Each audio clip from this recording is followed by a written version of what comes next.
In this video, we're going to talk about the printf function. So what is the printf function? Printf function is a function that generates an output. So let's see how does it works. We'll write printf. So inside these brackets and double quotes, everything that we write here, it will generate it, it will output it. So here I will write I am strong. So if we compile it and open it, it will output this text, I am strong. Here we will compile it. Here, as you can see, it outputs I am strong. So every text that we put here inside this double quote, it will output it. So again, if we write I am learning to see, if we compile it again, we see it will generate again I am learning to see.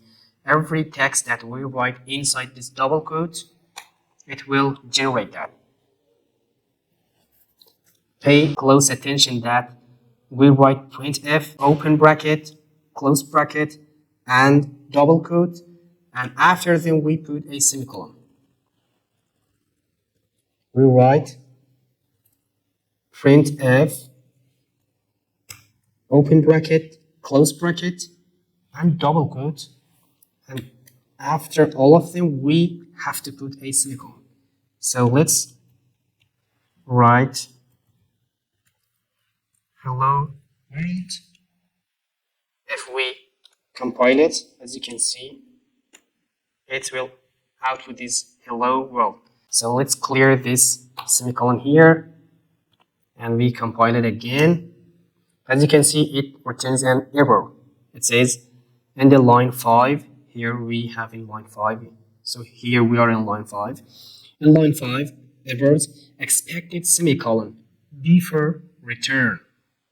Here is the return word. Before that, we have to output a semicolon. If we put semicolon here, if we put semicolon here, this is before return. Expected semicolon before return. Printf, it shows us printf hello world, and it's sign that here we have to put a semicolon.